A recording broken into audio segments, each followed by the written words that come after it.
Thank you for being an original co-sponsor on H.R. 554, the Taiwan Conflict Deterrence Act. I modeled this bill on the Holding Iranian Leaders Accountable Act, which the House passed this spring and included in our national security package, and President Biden signed it into law this spring. The idea is very straightforward. If we want to see the world's communist and autocratic dictatorships change course, we must expose their wealth, corruption, and financial privilege of their elites to the citizens suffering daily under their rule. This approach certainly applies to China's Communist Party as well. The CCP leaders sit atop an authoritarian state littered with cronyism, kickbacks, graft, bribery, and a colossal misuse of public funds. If China chooses to attack the free people of Taiwan, H.R. 554 requires the Treasury Secretary to publish the illicit assets of Beijing's senior-most leaders, including the names of financial institutions and maintaining accounts.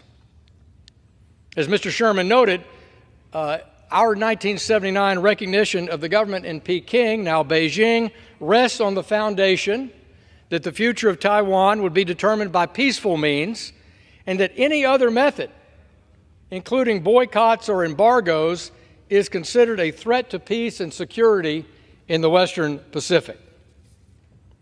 At a time when the Chinese youth face a 17% unemployment rate and Xi has failed to deliver a social safety net and families are battered by sinking real estate debt, let these corrupt officials explain to ordinary Chinese citizens how they acquired their riches on a government salary, even as they call on their public to support war across the Taiwan Strait. But this bill goes beyond just naming and shaming. It will also cut off access to the United States financial system for those CCP officials and their immediate family. This point's worth highlighting in order to convey the costs that Beijing will bear if they impose an embargo, boycott, or launch military action. Blocking Chinese leaders' use of the dollar will certainly be mirrored by restrictions from other major economies as well.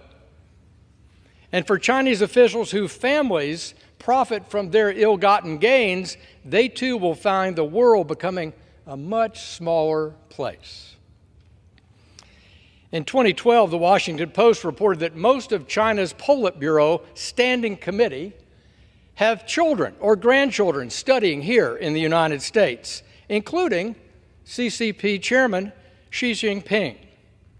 Such privileges will be put in jeopardy if China decides to act against Taiwan. H.R. 554 guarantees it.